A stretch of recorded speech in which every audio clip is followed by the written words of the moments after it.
하나님의 말씀은 에베소서 5장이 되겠습니다.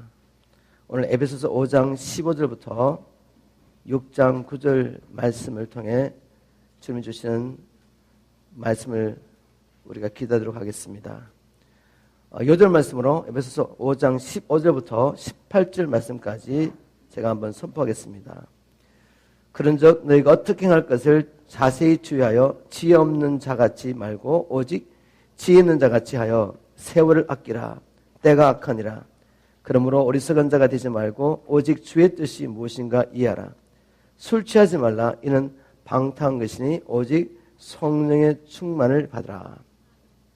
이 말씀을 통해서 지난주에 이어서 오늘도 하나님의 자녀답게 사십시오라는 주제로 하나님의 말씀을 나누려고 합니다. 여러분, 우리가 하나님의 자녀답게 사는 게 왜 이렇게 중요합니까? 다른 말로 하면 왜 바울은 계속해서 너희들이 주 안에 있는 자라면 이제는 이런저런 일들을 버리고 이제 이렇게 살아라고 권면하고 있습니까? 하나님께서 우리에게 무거운 짐을 지어드리려고 그렇게 말씀하시겠습니까? 우리 안에는 기쁨과 자유함과 행복을 빼앗아가려고 하나님께서 이렇게 자꾸만 명령하시는 겁니까? 이렇게 살아라고? 절대 아닙니다. 정반대입니다.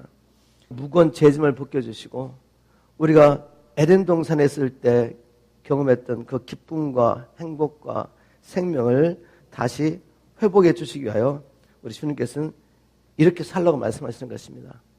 마치 우리를 치료하는 의사가 이것은 하지 말고 이것은 하십시오 라고 말할 때 그 목적이 무엇이겠습니까? 우리를 살리려고.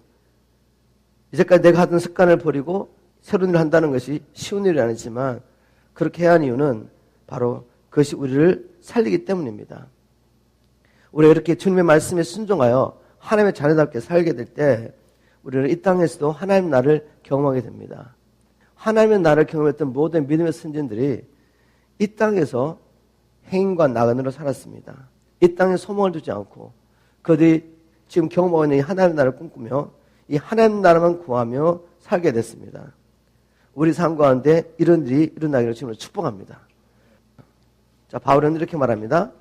하나님의 자녀답게 살기 위해서 우리는 지혜 있는 자가 되어야 합니다. 지혜 있는 자가 되라. 자, 지혜 있는 자는 어떤 자이죠? 5장 15절 보겠습니다. 그런즉 너희가 어떻게 할 것을 자세히 주의하여 지혜 있는 자같이 말고 오직 지혜 있는 자같이 하여라고 말했습니다. 이거 보니까 지혜 있는 자는 범사에 신중하게 생각하고 행동하는 사람입니다. 바울이 너희는 어떻게 행할 것을 자세히 주의하라 라고 말했는데 이 자세히 주의한다는 말은 쉬운 말 성경에 보면 주의 깊게 살펴 그리고 공동 번역에는 깊이 생각해서 라고 번역했습니다. 즉 지혜로운 자는 범사에 경솔 행동하지 않고 어떻게 행동하고 어떻게 말할 것인지 신중하게 생각한다는 것입니다. 반면에 어리석은 사람은 그냥 아무 생각 없이 충동적으로 기분 내키는 대로 행동하는 사람이죠. 우리가 하나님의 자녀답게 살기 위해서 지혜 있는 자가 되어야 되는데 지혜 있는 자는 늘 신중하게 생각하고 행동한다는 것입니다. 그리고 바울은 계속해서 말합니다. 지혜 있는 자는 5장 16절에 보니까 세월을 아끼는 사람입니다. 세월을 아끼라. 때가 악하니라. 자, 세월을 아낀다는 말이 무슨 말입니까? NIV에 보니까 세월을 아낀다는 말을 making the most of every opportunity라고 번역했습니다. 그냥 지극하면 모든 기회를 최대한 활용하십시오라는 말입니다. 그래서 공동 번역에는 이렇게 번역했습니다. 여러분에게 주어진 기회를 잘 살리십시오 라고 번역했습니다. 주 안에 있는 우리에게 무엇이 기회입니까? 주 안에 있는 우리에게 지금 이 땅에 살아있는 이 시간이 모두가 기회입니다. 기회. 우리 하루하루의 삶, 우리 하루하루에 지어진 시간, 시, 분, 초가 다 기회입니다. 어떤 기회죠, 여러분? 영원을 준비할 수 있는 기회입니다. 영원을 준비할 수 있는 기회. 이 땅에 살아있는 동안에만 우리가 영원을 어떻게 살 것인가 결정할 수 있는 일을 할 수가 있는 거죠. 우리가 성령 안에서 믿음으로 주님의 뜻을 따라 행한 그 모든 일들은 영원히 우리의 상급이 될 것입니다. 지금 우리가 주님의 뜻을 따라 행하는 모든 선한 일을 통해 하나님은 우리가 영원히 살 그 집을 준비하는 줄 믿으시기 바랍니다. 그렇다면 나의 하루하루는 내가 영혼을 준비할 수 있는 기회인 것입니다. 바울은 말합니다. 지혜 있는 자는 모든 이 기회를 잘 활용한다. 최대한 활용하여 영혼을 준비하겠죠. 저와 여러분에게 이런 지혜가 있기를 주님으로 축복합니다. 여러분 정말 우리의 이 매일매일 시간이 내가 뭘 하는 그것이 영혼에 영향을 미친다는 것을 믿으십니까? 이게 믿어지기를 주님으로 축복합니다. 그래야지 우리 삶이 바뀝니다. 이게 믿어지지 않으면 하루하루 시간 그리고 분, 초 얼마나 쉽게 우리가 허비할 수 있습니까? 또 바로 말합니다. 지혜로운 자는 주님의 뜻이 무엇인지 주의 마음이 어디에 있는지 분별하는 자라고 말합니다. 에베소 5장 17절에 보니까 그러므로 어리석은 자가 되지 말고 오직 주의 뜻이 무엇인가 이해하라. 지혜로운 사람은 그냥 열심히 자기가 보기에 주의 일처럼 보이는 일에 헌신하는 사람이 아니라 먼저 주님의 뜻을 구하는 자입니다. 주의 마음을 구하는 자입니다. 왜냐하면 우리가 주님의 뜻인 것처럼 보이는 일을 헌신했는데 그것이 주님의 뜻과 관계없고 주의 마음이 없는 것이라면 열심히 주를 섬기는 것이 오히려 주님의 일을 거르치는 게 되겠죠. 그리고 열심히 수고했지만 주님 앞에 섰을 때 우리가 칭찬을 받기보다는 오히려 책망을 받을 수 있습니다. 그래서 지혜로운 자는 먼저 열심을 내기 전에 주님의 뜻이 어디 있습니까? 그리고 주님의 마음이 어디 있습니까? 라고 부지런히 살피는 자입니다. 자, 그러면 우리가 어떻게 주님의 뜻을 알 수가 있을까요? 먼저 주님의 뜻을 알기 위해서는 전제 조건이 있습니다. 우리가 성령 안에서 거듭나지 않으면 주님의 뜻을 알 수가 없어요. 성령의 도움이 없이는 아무도 주님의 뜻을 알 수가 없습니다. 우리가 다 주님 안에 있다는 전제 조건 안에서. 왜냐하면 바울은 지금 에베소에 있는 성도들에게 이 편지를 쓰고 있습니다. 우리가 주님 안에 있다면 하나님은 하나님의 뜻을 우리가 분별할 수 있도록 성경을 주셨습니다. 우리 예수님조차도 기록된 말씀 가운데서, 즉 구약시대 때 율법서와 그리고 시편, 예언서를 통해서 자신을 향하신 하나님의 뜻을 분별했다는 것을 알 수가 있습니다. 마태복음 26장 54절에 가면 이런 말씀이 기록되어 있습니다. 배경이 뭔가 하면 지금 예수님이 대제사장이 보낸 군병들을 해서 지금 잡히려고 하는 상황이었습니다. 그때 베드로가 칼을 뽑아가지고 대제사장의 종 중 한 사람 말고의 귀를 잘라버렸습니다. 그때 주님께서 하시는 말씀이 이런 상황을 보며 주님 하시는 말씀이 뭔가 하면 베드로야 네가 만일 그렇게 하면 이런 일이 있으리라 한 성경이 어떻게 이루어지겠느냐 이렇게 말씀하셨어요. 그 말씀은 뭐죠? 지금 이런 일이 일어나는 것은 주님의 뜻 가운데 있다는 것을 예수님을 알고 계신 거죠.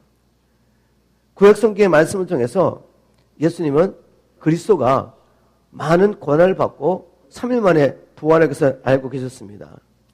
그래서 고난받는 것이 주님의 뜻인데 왜 네가 이것을 막으려고 하느냐. 우리 예수님은 또 주님이 고난을 받으시고 죽으시는 것을 보고 낙심하여 엠마오로 내려가는 이 두 제자를 만나셔서 이렇게 말씀하셨죠. 누가복음 24장 27절 이에 모세와 및 모든 선지자의 글로 시작하여 모든 성경에 쓴 바 자기의 가는 것을 자세히 설명하시니라. 제자들에게 내가 이렇게 고난을 받고 죽는 것이 주님의 뜻이야. 아버지의 뜻이야. 그것을 어떻게 알았다고 예수님이 기록된 성경 말씀을 통해 하시고 제자를 그렇게 가르쳤습니다. 자, 제가 무슨 말씀 드리고 싶은지 아시겠죠? 하나님의 뜻을 찾기 위해서 특별한 어떤 현상들을 기다리실 필요 없다는 거죠. 우리 예수님조차도 기록된 말씀을 통하여 자기를 향하신 아버지의 뜻을 찾으셨습니다. 우리가 얼마든지 하나님의 말씀 가운데서 우리를 향하신 시대와 상황은 다르지만 하나님의 백성을 향하신 하나님의 뜻을 말씀 가운데 찾으시겠습니다. 베드로도 바로 말씀 가운데서 주님의 뜻을 찾고 행했던 것을 알 수가 있죠. 가룟 유다라는 사람이 예수님의 12제자 중에 한 사람으로 예수님을 택하셨는데 그가 결국은 마귀에 속아서 예수님을 팔아버리고 그 죄책감을 이기지 못해서 목매다 죽게 되죠. 죽고 난 다음에 12명의 자리에서 한 사람이 빠지게 됐습니다. 그래서 베드로가 이런 상황 가운데서 하나님의 말씀을 기억합니다. 그리고 이렇게 말하죠. 사도행전 1장 20절 시편에 기록되었을 때 그의 거처로 황폐하게 하시며 거기 거하는 자가 없게 하소서 하였고 또 일렀을 때 그 직분을 타인이 취하게 하소서 하였도다. 바로 시편의 말씀을 기억하고 그 말씀을 통해서 가룟 자의 삶을 보면서 그가 간 것은 주의 말씀대로 된 것이고 이제는 그를 위해서 그 직분을 타인이 취해야 된다는 이 하나님의 말씀에 따라서 처음부터 주님과 함께 했던 제자들 가운데 마띠아를 세워서 가룟 유다의 자리를 대신하게 하죠. 이렇게 예수님도 사도들도 하나님의 말씀 가운데서 아버지의 뜻을 분별하고 살았던 것을 우리가 알 수가 있습니다. 우리 말씀을 통해 하나님의 뜻을 분별할 수 있습니다. 또 성경에 보니까 예수님도 기도를 통해 하나님의 뜻을 분별한 것을 알 수가 있습니다. 누가복음 6장 12절 13절 말씀을 제가 읽겠습니다. 이때 예수께서 기도하시러 산으로 가사 밤이 맞도록 하나님께 기도하시고 밝음에 그 제자들을 부르사 그 중에서 12를 택하여 사도라 칭하셨으니 우리 예수님께서 그 많은 제자 가운데 이제 12사도를 세워야 됩니다.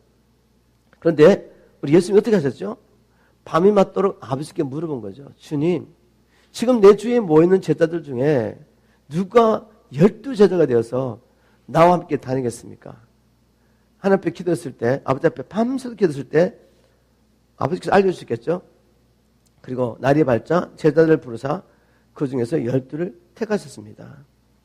바로 하나님께서는 우리가 기도할 때 자기의 뜻을 우리에게 알리기를 기뻐하십니다.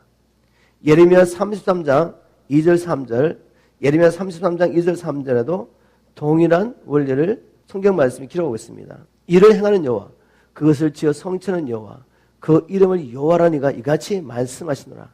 너는 내게 부르지라, 내가 응답하겠고 네가 알지 못하는 크고 비밀한 일을 보이리라. 우리가 하나님 앞에 간절히 부르짖고 기도할 때 하나님 이미 모든 일을 계획하셨습니다. 그 계획을 따라 이루어가고 계시는데 그 하나님의 일을 우리에게 보여주시겠다고 주님이 약속하셨습니다. 이렇게 하나님은 우리가 기도할 때 자기의 뜻을 우리에게 알려주십니다.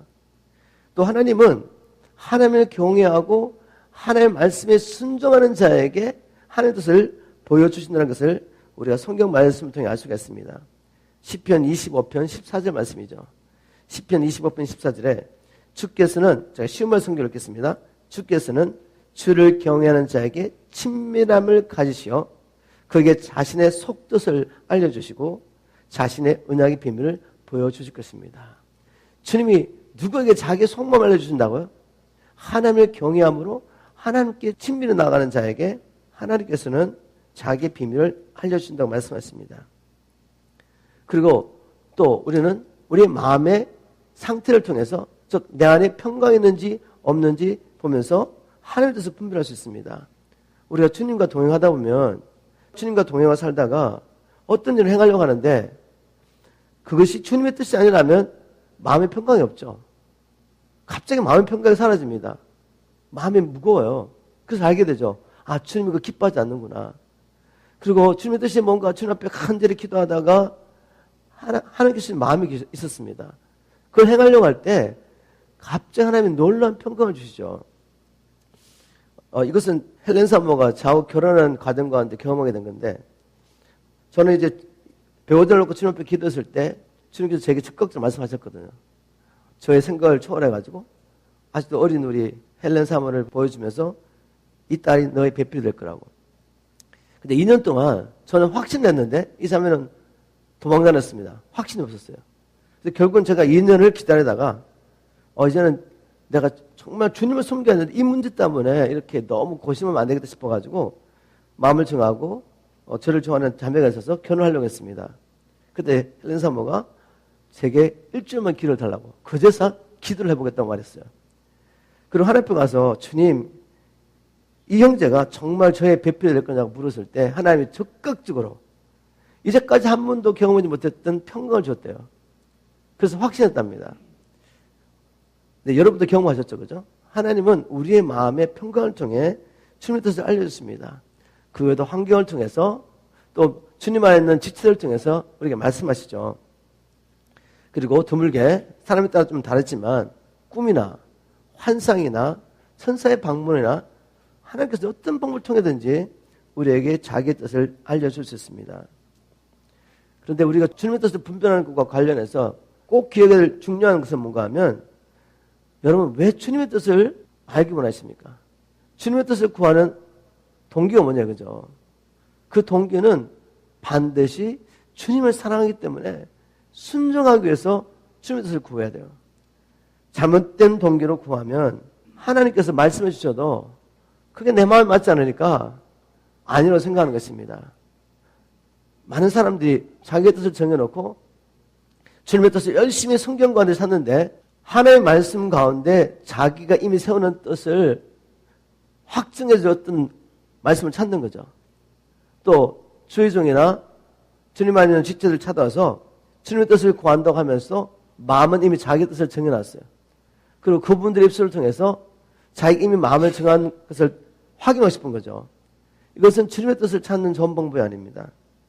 우리는 오직 주님을 사랑하기 때문에 주님께 순종하기 위해서 진실로 하나님의 말씀이 우리의 생명의 행보라는 것을 믿음으로 주님의 뜻을 구해야 합니다. 이렇게 우리가 주님의 뜻을 분별하기 원한다면 이제 하나님께서는 우리에게 은혜의 도구를 주셨습니다. 말씀과 기도죠. 그리고 순종의 삶을 살 때 하나님께서 우리에게 자기의 뜻을 밝게 보여주십니다. 그래서 우리가 늘 선포하는 영적 원리가 있죠. 말씀을 밥 먹듯이, 기도를 숨 쉬듯이, 순종을 운동하듯이 이 경건의 훈련을 꾸준히 하는 것입니다. 하나님의 뜻을 구하며 이 경건의 훈련을 꾸준히 하는 사람은 하나님께서 반드시 자기의 뜻을 보여줄 줄 믿습니다. 이제 우리가 하나님의 자녀답게 살려면 주님의 뜻이 무엇인지 분별하고 모든 주어진 길을 제대로 환영하면서 지혜로운 사람이 되어야 합니다. 우리 큰 두 번째 나누고 싶은 것은 이제 하나님의 자녀답게 살려면 성령의 충만을 받기 위해서 힘써야 한다는 것을 알 수가 있습니다. 에베소서 5장 18절 말씀입니다. 술 취하지 말라. 이는 방탕한 것이니 오직 성령의 충만을 받으라. 술 취하지 말라. 이는 방탕한 것이니 오직 성령의 충만을 받으라고 말씀하십니다. 사람이라는 것을 그릇에 비유할 수 있는데 이 사람이라는 그릇은 무엇이든지 채워지게 됐습니다. 마치 여기 만약 우리가 그릇이 하나 있다면 이 볼에는 뭔가 항상 채워져 있죠. 다른 물질이 들어가지 않으면 이 볼에는 항상 뭐가 채워져 있죠? 공기가 들어가는 겁니다. 그죠? 볼이라는 이 그릇은 뭔가 항상 채워져 있습니다. 그것처럼 우리 사람이라는 그릇도 하나님의 성령으로 채우지 않으면 무엇이 자동으로 들어가겠습니까, 여러분? 세상의 영이 그냥 들어가는 거죠. 하나님의 영으로 채우지 않으면 세상의 영은 그냥 자동적으로 들어가는 겁니다. 이 땅에 사는 동안에 마치 그릇을 다른 것을 채우지 않으면 자동으로 공기가 들어가는 것처럼 우리라는 존재는 하나님의 영으로 채우지 않으면 그냥 세상의 영은 노력하지 않아도 그냥 들어가는 거죠. 그래서 하나님의 성령의 충만을 받기 위해서 힘써야 됩니다. 그러면 성령 충만한 상태는 어떤 상태입니까? 바울의 서신서를 보면 바울은 동일한 문맥에서 에베소 5장 18절에서는 오직 성령의 충만을 받으십시오라고 말하고 그 다음에 말을 이어가고 있고 그리고 골로새서 비슷한 시간에 로마 감옥에서 썼던 편지 가운데 골로새서는 골로새 3장 16절은 동일한 문맥 가운데 이렇게 말합니다. 그리스도의 말씀이 너희 속에 풍성히 거하여 라고 했습니다. 그러면 바울에게는 성령 충만한 상태가 어떤 상태죠? 바로 말씀이 충만한 상태입니다. 말씀이 충만한 상태. 그럼 말씀 충만한 상태는 또 무엇입니까? 성경 지식을 가득 담고 있는 그런 상태일까요? 아니죠. 말씀 충만한 상태는 하나님의 말씀이 내 안에 들어와서 나의 생각과 뜻을 다스리는 상태입니다. 그리스도의 말씀이 풍성한 것은 이제는 내 생각과 내 뜻이 주의 말씀과 일치하여 그리스도와 연합하여서 하나 되는 상태죠. 바로 그런 상태 될 때 하나님 나라가 우리 안에 임하게 됩니다. 바울은 하나님 나라는 먹고 마시는 것이 아니라 성령 안에서 의와 평강과 희락, 기쁨이라고 말했습니다. 바로 성령 충만한 상태. 우리 안에 그리스도의 말씀이 들어와서 우리가 그리스도의 말씀의 지배를 받는 이 하나님의 나라가 임하면 그 증거가 뭔가 하면 의가 있습니다. 의. 하나님과 바른 관계, 사람과의 바른 관계. 또 그런 바른 관계 가운데 뭐가 있죠?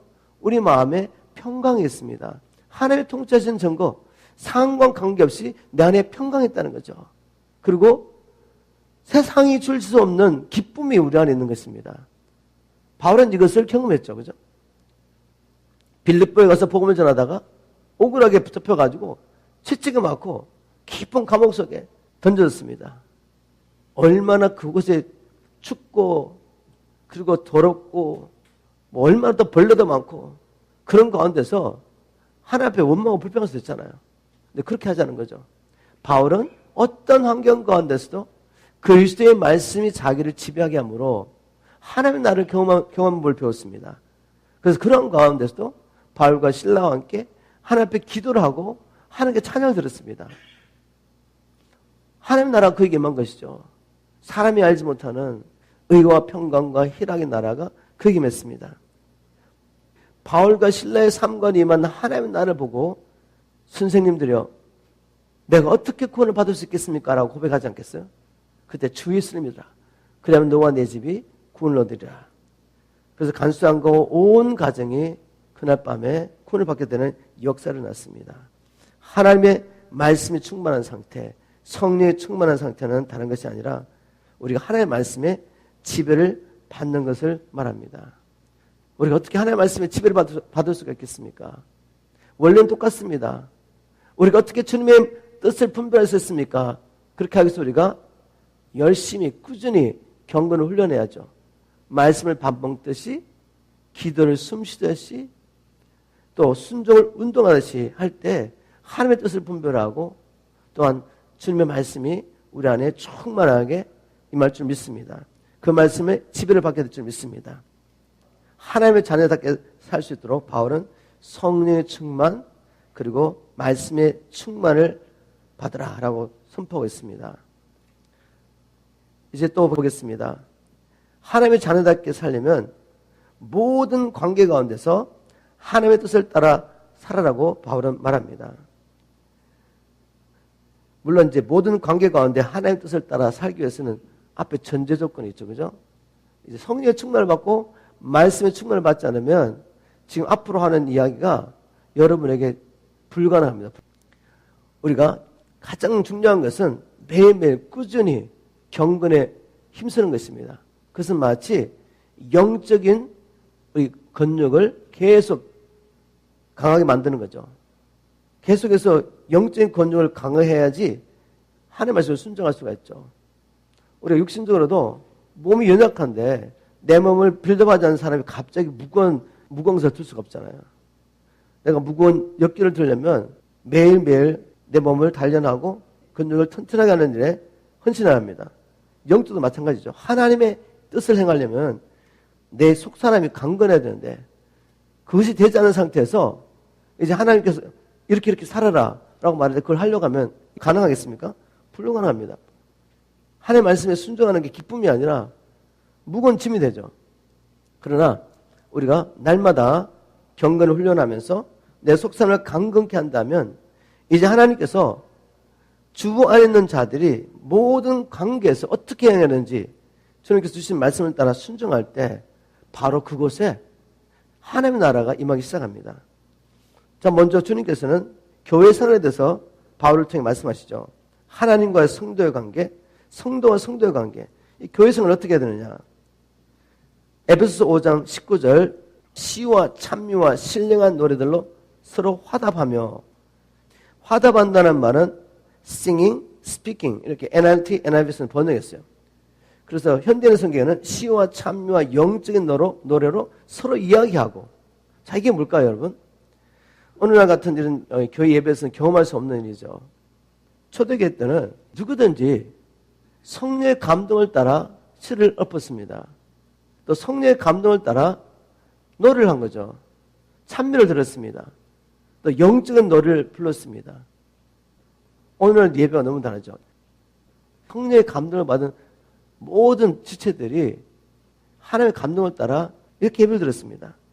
만약 우리가 이런 예배가 회복된다면 아마 지금 경험할 수 없는 하나님의 충만한 임재를 이 몸을 통해 우리가 경험할 수 있을 줄 믿습니다.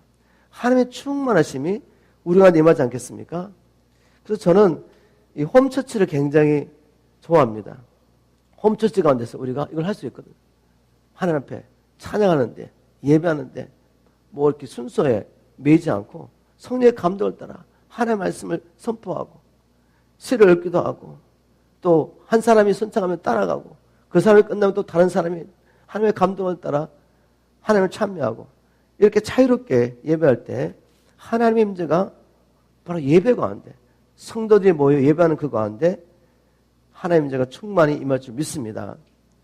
또 이렇게 말합니다. 바울이 에베소서 5장 19절 뒷부분이죠. 너희 마음으로 주께 노래하며 찬송하며 라고 말합니다. 너희 마음으로 주께 노래하며 찬송하며. 그냥 입술의 노래와 찬양이 아니라 하나님 앞에 노래하며 찬양할 때 마음을 다하여 정성을 다하여 하나님 앞에 우리의 사랑을 고백하고 그분은 찬양받기 합당하신 하나님인 것을 성령을 통해 깨닫고 우리를 창조한 창조의 목적대로 하나님을 예배하는 자가 되는 것이죠. 하나님께서 우리 모두를 예배자로 신령과 진정으로 예배한 자로 창조하셨습니다. 우리가 마음과 뜻을 다하여 입술의 고백이 아니라 마음으로 주님 앞에 노래며 찬송할 때 바로 그 가운데 하나님 나라가 임할 줄 믿습니다. 또 하나님과 관계에서 이렇게 금연하고 있습니다. 에베소서 5장 20절이죠. 범사에 우리 주 예수 그리스도의 이름으로 항상 아버지 하나님께 감사하며. 바울이 이미 앞에서도 감사라는 말을 했죠. 그죠? 이런 세상적인 세속적인 언어는 버리고 범사에 모든 일에 감사라고. 근데 또 감사를 이야기합니다. 여러분 감사가 너무 중요합니다. 세상 사람들은 환경이 어려우면 감사할 수 없어요. 그런데 우리가 정말 주님 안에 있고 예수 그리스도를 통하여 구원을 경험한 자라면 이제는 예수 그리스도의 이름으로 항상 모든 일에 감사할 수 있는 자가 된 것입니다. 왜냐하면 주님 안에 있는 자에게 어떤 일이 일어날지라도 우리 주님께서 이 일을 통하여 우리에게 행하실 일이 있기 때문에 내 삶 가운데 내가 이 땅에 사는 동안에 어떤 일이 일어날지라도 우리를 향하시는 그분의 사랑과 신실하심은 변하지 않습니다. 그래서 시편 기자는 이렇게 고백하죠. 시편 89편에. 시편 89편에 보면 시편 기자가 하나님의 인자와 그리고 그분의 신실하심을 찬양합니다. 그리고 무슨 얘기를 하냐면 하나님께서 다윗에게 그리고 그 후손에게 약속하신 것을 말씀하시죠. 뭘 약속했습니까? 하나님께서 나단 선지자를 통해서 다윗아 너의 왕권이 영원할 것이다. 변함이 없을 것이다. 내가 나의 이름을 두고 나의 거룩함으로 맹세했으니 내가 결코 다윗에게 거짓을 행치 않겠다고. 그런데 여러분 역사가 어떻게 됐습니까? 하나님께서 다윗에게 그렇게 약속하실 때 다윗이 앞으로 범죄를 몰랐습니까? 살인하고 간음하는 것을 보죠. 그리고 그 열매를 말미암아 암논이라는 맏아들이 배다른 스텝시스터를 강간한 것도 다 아시잖아요.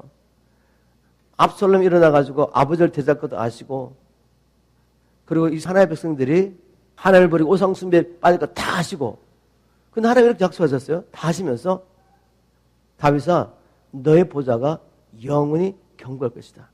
내가 나의 거룩한 이름을 두고 맹세했기 때문에 나는 다윗에게 거짓을 행하지 않을 거라고. 그렇게 했는데 역사를 보니까 어떻게 됐습니까? 다윗의 왕조가 무너졌습니다. 그리고 하나님의 백성들이 포로로 끌려갔어요. 그 가운데서 이 시편 기자가 고백하는데 뭘 고백하죠? 주님의 인자와 신실하심이 영원합니다라고 선포합니다.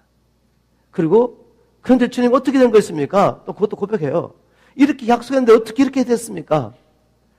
그리고 그렇게 끝나는 것이 아니라 하나님의 찬양으로 끝납니다. 이게 바로 주원한 자의 삶입니다. 우리에게 왜 이해할 수 없는 상황들이 없겠습니까? 주님을 따라 순종을 살다가 우리의 연약함으로 또 우리가 순종을 사는데 불구하고 이해할 수 없는 상황이 벌어진단 말이죠. 그럴 때 주님 말씀하십니다. 네가 나를 믿는다면 너를 향한 나의 계획과 나의 사랑은 변함이 없어. 네가 이해하지 못하지만 나는 이를 통하여 지금 내 뜻을 행하고 있는 거야. 우리가 이 하나님을 믿는다면 이제 범사에 감사할 수가 있겠죠. 이것이 하나님 나라가 어떤 상황 가운데서 우리 가운데 임하게 하는 방법입니다. 여러분, 항상 예수 그리스도의 이름을 인하여 하나님 앞에 감사하는 저와 여러분 되기를 주님으로 축복합니다. 그리고 또 그리스도를 경외함으로 서로 순종하라 말했습니다. 우리가 이렇게 함께 공동체로서 주님 함께 섬기면서 주님 말씀하십니다. 억지로가 아니라 그리스도를 경외함으로 서로 순종해라. 서로 순종하며 섬길 때 바로 이것이 이 교회가 천국에 이르겠습니다. 이런 하나님의 말씀을 통해서 우리가 어떤 교회를 이루어갈 것인지 보면서 부족하지만 그 목표를 바라보면서 우리가 함께 갔으면 정말 좋겠습니다. 이제 교회 생활에 대해서 바울이 말하고 난 다음에 이제 가정생활을 얘기합니다. 가정생활. 교회 안에 하나님의 나라가 임하려면 이렇게 하라는 거죠. 이제 가정 안에 하나님의 나라가 임하려면 이렇게 해라. 라고 말하면서 부부생활을 먼저 해야 돼요. 부부생활. 첫 번째, 아내에게 권면하면서 아내는 남편에게 순종하기를 주께 순종하듯 하라고 합니다. 많이 들은 이야기지만 그냥 여러분 쓱 지나가지 마시고 오늘 좀 심각하게 좀 들어주시길 주님으로 부탁드립니다.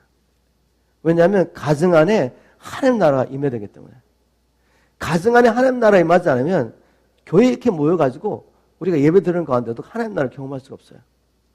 우리가 가는 또 세상 가운데서도 하나님 나라가 임할 수가 없습니다. 주님 말씀을 귀를 기울이시고 왜 바울이 이렇게 말하는지 잘 한번 들어보세요. 아내들이여 자기 남편에게 복종하기를 죽게 하더라. 이는 남편이 아내의 머리됨이 그리스도께서 교회의 머리됨 같음이니 그가 친히 몸의 구주시니라. 자, 아내들에게 간단하게 권면합니다. 남편에게 순종하기를 죽게 하라. 죽게 하듯. 다시 말하면 남편이라는 존재는 보이지 않는 주님의 대리자로 지금 가정에 있는 것입니다. 여러분 무슨 말인지 아시겠어요? 우리가 섬기는 그 예수님은 보이잖아요. 그런데 우리 주님께서 자기의 대리자로 여러분 가정 안에 하나님 나라 이루려고 대리자로 누구를 세워놨다고요? 남편을 세워놓은 거죠. 그래서 주께 순종하듯이 남편에게 순종해라. 그러면 남편에게 순종하지 않는다는 건 뭐죠? 주께도 그렇게 한다는 말이죠. 그렇게 남편에게 순종하지 못할 때 이유가 많겠죠. 이런저런 이유가 많겠죠. 아, 주님, 우리 남편이 이렇게 이래서 제가 순종할 수가 없어요. 만약에 우리 아내가 그렇게 말씀하신다면 아마 주님께도 여러 가지 순종하지 못할 이유가 많을걸요. 주님, 이렇게 해서 나는 주님께 순종할 수 없습니다. 이 상황 가운데서는 이때는 순종하겠지만 이때는 못하겠습니다. 오해하지 마시고 제 말씀을 잘 들어보세요. 우리 주님은 남편에게 순종하기를 주님께 순종하듯 하라고 하시면서 그 이유를 설명합니다. 남편에게 순종할 근거가 어디 있습니까? 바로 창조의 질서 가운데서 창조의 질서. 창조의 질서. 하나님께서 그리스도를 교회의 머리가 되게 하신 것처럼 남편을 아내의 머리가 되게 하셨습니다. 하나님이 지으신 창조의 질서는 아내가 남편의 머리가 되는 게 아니라 남편이 아내의 머리가 되는 것입니다. 인류 최초의 아내 하와가 이런 하나님의 창조의 질서를 어긴 사건이 발생했죠. 그죠? 그 얘기를 좀 나눠보도록 하겠습니다. 최초의 가정, 그 가정 가운데 하나님이 세우신 이 질서가 무너진 거죠. 그리고 어떤 일이 일어나는지 한번 보겠습니다. 먼저 하나님의 창조 질서 가운데 하와의 위치가 뭐였습니까? 없는 배필입니다. 하나님께서 아담이라는 사람을 자기의 모양과 형상대로 창조하시죠. 그리고 이 아담을 이 땅에 하나님의 나라를 이루가는 일에 대리인으로 세우시고 그 하나님 나라가 어디서부터 시작되죠? 에덴이라는 동산에서 아담과 하와의 가정에서 시작됩니다. 맞습니까? 바로 이 아담은 하나님의 대리자로 그곳에 있는 것입니다. 그런데 하나님 보시니까 아담 혼자서 이 사명을 다 감당할 수가 없어요. 온 세상을 통치하는 것을 아담이 감당할 수 없습니다. 그래서 어떻게 합니까? 아담을 깊이 잠들게 하고 지금 아담 안에서 갈비뼈를 취해가지고 여자를 만듭니다. 그러면 여자의 존재는 어디에 있습니까? 여자의 존재 목적. 여자의 존재의 목적은 남편이 없으면 존재의 목적이 사라지는 거죠. 너무 충격 받으셨나요? 이 성경 말씀. 그냥 따라오세요. 이게 이해가 안 되고 너무 it's not fair 라고 생각할지 모르지만 하나님의 창조주를 한번 들어보시라니까요. 하와라는 존재는 아담이 없으면 존재 가치가 없는 겁니다. 맞습니까, 여러분? 하나님이 아담이라는 남자를 통해서 이 땅에 하실 일을 위해서 이 남자를 돕기 위해서 남자 안에서 한 부분을 취해가지고 여자를 만드셨단 말이에요. 그래서 이 여자라는 존재는 하나님의 창조 지시를 따라 보면 남편이 없으면 존재의 목적이 사라지는 것입니다. 그렇기 때문에 하나님 말씀하시죠. 아내여, 남편이 너의 머리다. 그래서 아내가 남편을 추천하는 것을 하나님은 기뻐하지 않습니다. 남편이 부족하고 연약하지만 대표로 있는 거, 대표로. 가정이라는 하나님 나라에 왕으로 있는 거, 왕으로. 아시겠습니까? 그런데 하와가 이 질서를 깨트려버리죠. 이 선악과를 먹느냐 마느냐 얼마나 중요한 일입니까 이게. 하나님이 아담에게 아담아 이 선악과 먹으면 정령 죽을 거야 말했지 않습니까? 근데 지금 이 하나님 말씀을 믿을 거냐 말 거냐 하는 이 중요한 이슈를 놓고 하와가 여자가 자기가 결정합니다. 그걸 따먹어요. 머리를 놔두고 자기가 결정을 하는 것입니다. 그리고 어떻게 했죠? 자기의 결정을 남편에게도 푸시하는 거죠. 당신도 먹으라고. 갖다 줬습니다. 남편이 자기가 머리인데 아내를 따라간단 말이에요. 지금. 어떻게 됐습니까? 그 결과는 성경에 다 나왔지 않습니까? 하나님 나라가 에덴 동산에서 사라집니다. 가정이 무너지고 하나님 나라가 깨어지죠. 그 다음에 일어나는 사건이 뭐죠? 부부간에 불화하기 시작합니다. 남편은 죽으라고 일을 해도 땀 흘리고 일을 해야지 겨우 먹고 살게 되고 또 가정 안에서 형이 동생을 죽이는 이런 불행한 일이 일어나는 거죠. 이렇게 말씀드리니까 자매님들 우린 또 뭐야 그러면? 우리 남편이 없으면 존재 가치가 없는 뭐야? 우린 뭐야? 우리는 뭐 남편의 한영인가? 이렇게 생각할 수 있지 않습니까? 아닙니다, 여러분. 마귀에 속지 마세요. 남편과 여러분은 하나입니다, 하나. 남편과 아내가 하나라면 남편이 왕이면 여러분 누구십니까? 하나입니까, 여러분? 왕비요, 왕비. 여러분이 왕비가 되는 방법은 남편을 도와서 남편이 왕이 되게 만드는 겁니다. 그래서 왕비는 남편을 온전케 해서 왕노릇 잘 하도록 도와줘야 되는 거죠. 그래서 하나님 나라가 임하면 같이 자기 남편이 왕과 함께 왕비는 같이 보좌에 앉아서 다스리는 거죠. 이 비밀을 우리 아내 된 여러분이 꼭 기억하기를 주님으로 축복합니다. 근데 여러분 나라를 보면 옆에서 더 없는 신하가 왕보다 더 지원할 때가 많지 않습니까? 왕은 왕이 되었습니다. 그런데 어리석을 수 있어요. 근데 신하가 내 똑똑한 사람 정말 많단 말이죠. 그럼 이 신하가 어떻게 하죠? 왕을 도와서 왕이 정치를 잘할 수 있도록 도와주는 게 신하의 일입니다. 근데 신하가 왕을 보니까 왕이 너무 어리석어요. 그래서 왕을 제껴놓고 신하가 왕의 의지와 관계없이 자기 뜻을 집행하면 어떻게 되겠습니까? 이 사람은 반역하는 것입니다. 그렇게 나라가 설 수가 없어요. 그 말은 무슨 말인지 아시겠죠? 아내인 여러분이 보시기에 남편이 좀 부족하게 보이고 지가 없이 보일 수 있단 말이에요. 그러면 어떻게 해야 되죠? 여전히 왕은 여러분의 남편입니다. 그러면 돕는 베풀러서 충원을 해요, 충원을. 남편에게 이야기하는 것입니다. 여보, 제 생각은 이렇게 하는 게 맞는 것 같습니다.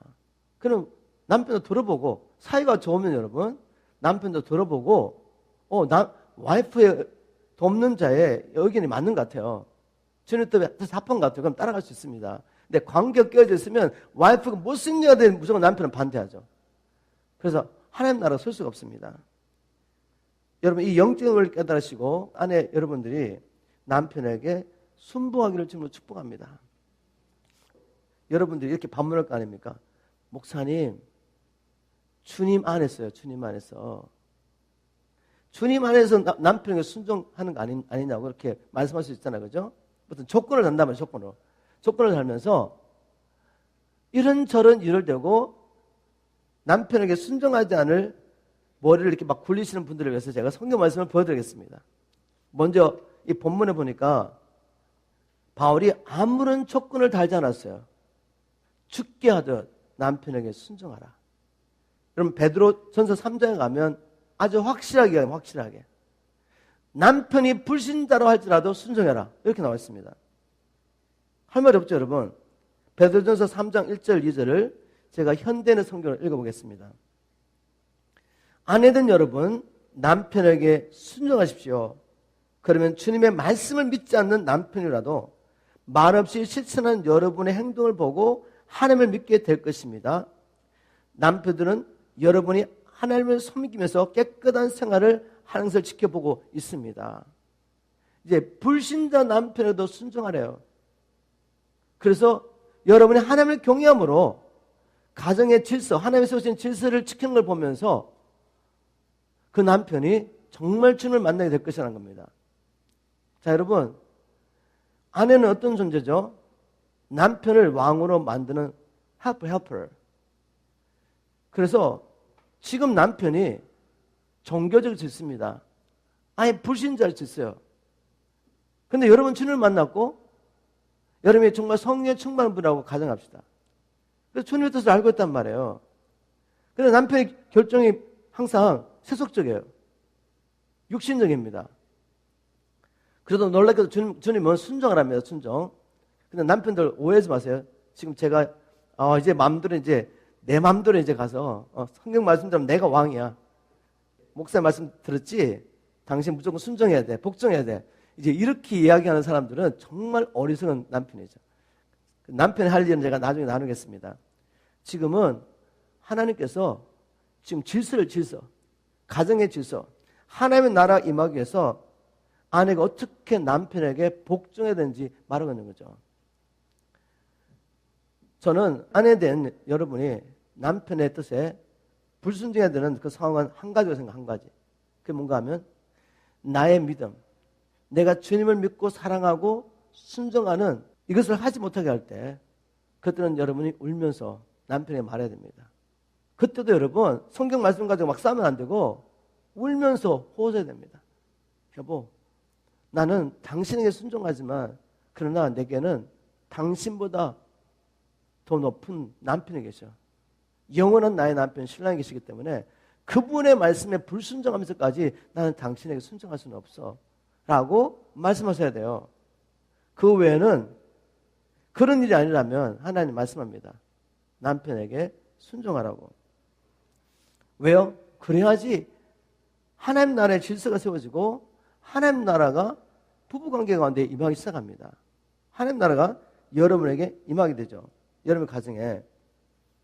자, 그러면 남편된 여러분에게 하나님 하신 말씀이 있습니다. 남편은 아내 사랑을 주님께서 교회를 사랑하신 것 같이 사랑하러 합니다.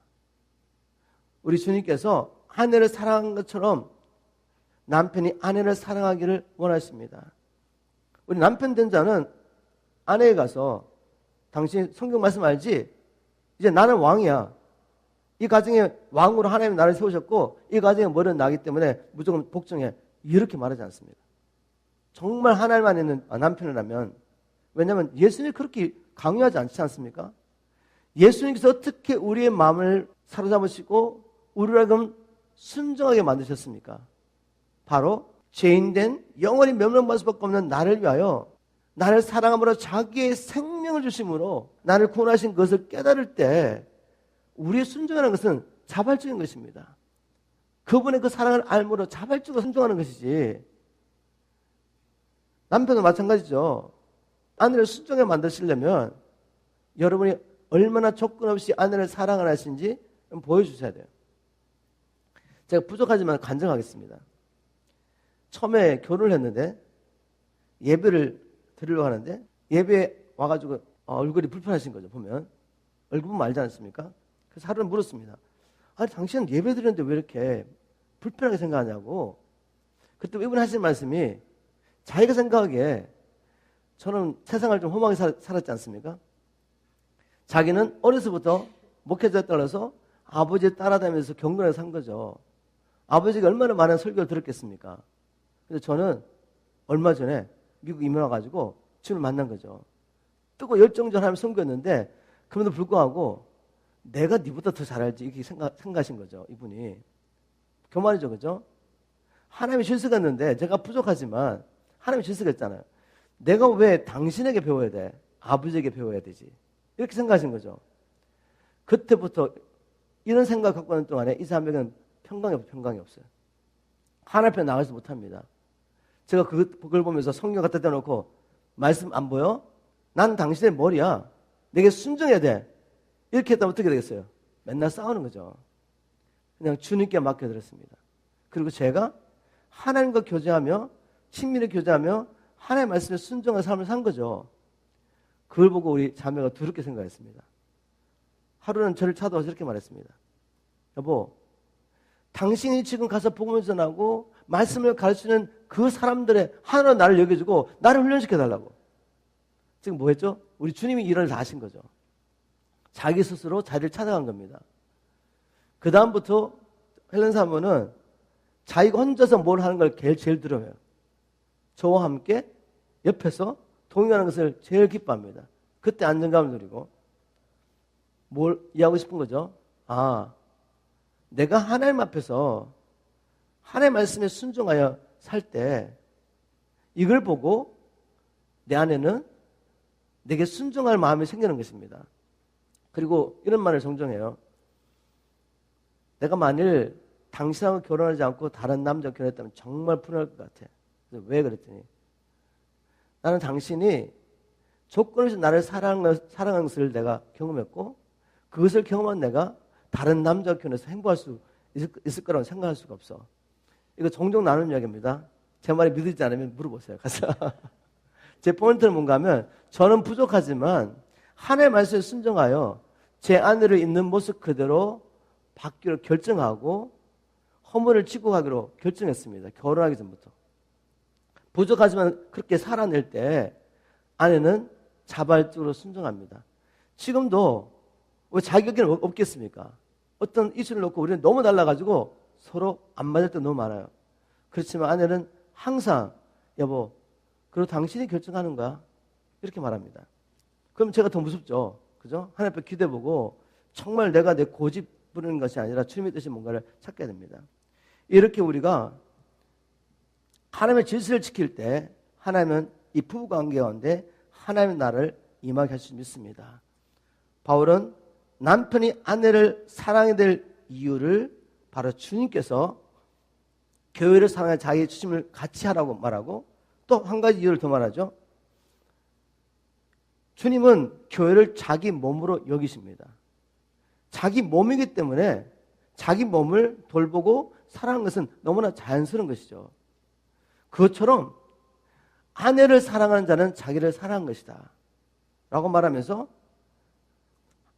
남자가 부모를 떠나서 여자와 연합하여 한 몸이 되라는 창세기 2장의 말씀을 인용하면서 하고 싶은 메시지는 뭐죠? 왜 남편이 아내를 사랑해야 되냐? 결국 아내는 너의 몸이야. 이런 말인 거죠. 여러분 이 비밀을 깨달으시길 주님으로 축복합니다. 여러분, 여러분의 아내는 여러분 자신이에요. 아내를 미워하는 사람은 자기를 미워하는 것입니다. 이것은 신비죠, 신비. 우리 사람의 지혜는 이해할 수 없는 신비입니다. 어떻게 완전히 다른 인격인 저 여자가 나하고 결혼한 것도 연합했는데 한 몸이 될 수 있냐 이거죠. 그러나 이것은 하나님의 신비입니다. 그리고 말합니다. 그리스도와 교회가 하나인 것도 신비다. 바울은 남편과 아내의 관계 가운데서 그리스도와 교회의 비밀을 이야기하면서 우리 주님께서 자기 몸인 교회를 사랑한 것처럼 남편이 아내를 사랑하는 것이 마땅하다고 말합니다. 이게 믿어지기를 주님으로 축복합니다. 이렇게 우리가 살 때 부부 가운데 주님의 나라가 임하게 되고 그 다음에 이제 자녀를 향한 교훈을 할 수가 있는 거죠. 자녀들아 너희 부모를 순종하라. 이것이 옳으니라. 자녀들은 부모에게 순종하십시오. 이것이 주님을 믿는 사람으로서 옳은 일입니다. 이렇게 말합니다. 자녀들은 부모에게 순종하라. 그런데 아내가 남편에게 순종을 하지 않아요. 우리 부모님들이 하나님을 주님이라고 부르면서도 순종하지 않아요. 그런데 부모가 자기 권위를 가지고 야, 너 내게 순종해. 권위를 가지고 부당하게 뭔가를 요구한단 말이죠. 그럴 때 어떻게 됩니까? 자녀들은 뚜껑 열립니다. 한마디 말하면. 자녀를 노하게 만드는 거죠. 부모가 자녀에게 순종하려면 법안에서 서로 순종하고 사랑하는 모습이 있어야 되고 이 부부가 함께 주님께 순종을 씻어야 됩니다. 이게 되었을 때 자녀에게 말할 수 있는 거죠. 주 안에서 순종하라고. 주 안에서 부모에게 순종할 때 하나님이 약속을 주셨어요. 이 땅에서 잘되고 장수하는 약속을 주셨습니다. 그래서 성경은 말합니다. 주 안에서 순종한다는 건 무슨 말인가 하면 주님을 믿는 사람이라면 부모에게 순종하는 것은 당연한 일입니다. 라고 말한 거죠. 그리고 이제 아비들에게 권면합니다. 또 아비들아 너희 자녀를 노엽게 하지 말고 오직 주의 교양과 훈계로 양육하라. 여기 좀 이상하게 보이지 않나요? 부모들에게 너희 자녀를 노엽게 하지 말고 오직 주의 교양과 훈계로 양육하라 말하지 않고 아비들에게. 저 논리 안 맞는 것 같은데 잘 들으십시오. 아비들에게 명령하셨어요. 우리의 자녀들을 하나님 말씀으로 교육하고 양육하는 책임이 누구겠다? 우리 아비들에게. 네, 아비들에게 있습니다. 그러면 아내들은 책임이 없는가? 아니죠. 여러분들은 돕는 배필. 남편이 자기 역할을 잘할 수 있도록 만들어주는 사람이 누구예요? 돕는 자. 이 돕는 자 역할이 얼마나 중요한데. 남편들이 아내의 도움이 없이는 하나님 나라에서 예수 그리스도와 함께 왕으로 통치할 수가 없어요. 우리 가정을 하나님 나라로 통치할 수가 없습니다. 같은 맥락에서 남편들이 자녀들을 잘 하나님의 말씀으로 양육하고 가르칠 수 있도록 아내가 열심히 도와야죠. 도와서 함께 우리 자녀들을 양육해야 됩니다. 이 성경의 원리를 보면 자녀 교육을 교회나 학교에 맡기는 게 주님의 뜻이 아니죠. 그죠? 내가 안 되니까 그냥 대안을 찾아가 여기저기 다니면서 우리 자녀를 어떻게 교육할까 찾고 다니는 것은 하나님 뜻이 아니에요. 하나님 뜻은 뭐죠? 아비가 자기 자녀를 말씀으로 양육하는 것입니다. 그런데 우리 부모가 하나님과 관계에서 순종하지 않고 아내가 남편에게 순종하지 않고 남편이 아내를 그렇게 사랑하지 않은 상태에서 자녀 교육이 되겠어요? 안 되잖아요. 그래서 자녀 교육을 자꾸 다른 데서 맡기려고 생각하시는데 그것은 성경이지 않습니다. 하나님은 이렇게 말합니다. 우리 자녀는 아비가 교육하는 것입니다. 부모들이 바로 가정 안에서 교육하는 것이 하나님의 뜻입니다. 그리고 이제 종들에게 권면하죠. 종들에게 주인에게 순종하기를 죽게 하듯 하라. 종들아 그리스도를 대하듯 두렵고 성실한 마음으로 주인에게 순종하십시오. 아첨하는 사람처럼 눈가림을 하지 말고 그리스도의 종들처럼 마음을 다하여 하나님의 뜻을 행하십시오. 그리고 주님을 섬기더 기쁨으로 주인을 섬기며 사람에게 하듯 하지 마십시오. 주인을 섬기되 주님의 대리자로 여기고 주님처럼 섬기랍니다. 이렇게 하면 하나님이 상을 주시겠대요.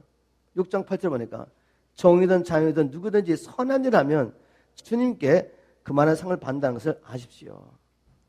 하나님 약속하셨어요. 그리고 또 주인에게 이렇게 말하죠. 마찬가지로 주인들은 자신의 주인이 하늘에 계신 것을 기억하고 종들을 욱복지르지 마라. 마찬가지로 주인들은 종들을 그렇게 대하고 욱복지르지 마십시오. 여러분과 종들의 주인이 되시는 분이 하늘에 계신다는 것과 그분은 사람의 겉모양을 보지 않으신다는 것을 알아야 합니다. 지금 바울은 교회 안에서, 가정에서, 그리고 사회생활 가운데서 하나님 나라가 임하는 원리를 우리에게 보여준 겁니다. 쭉 들어보셨죠? 자, 한 가지 제가 여러분들에게 꼭 나누고 싶은 게 있습니다.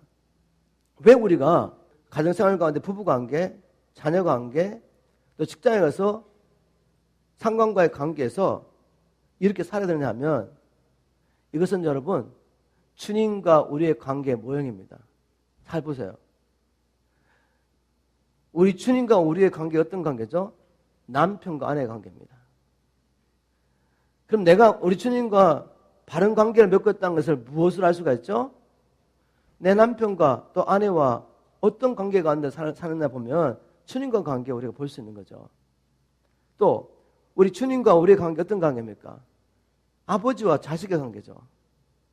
그러면 부모와 자식이 가정에서 어떻게 살고 있는지를 보면 지금 우리가 아버지인 주님과 어떤 관계에 살고 있는지 알 수가 있어요.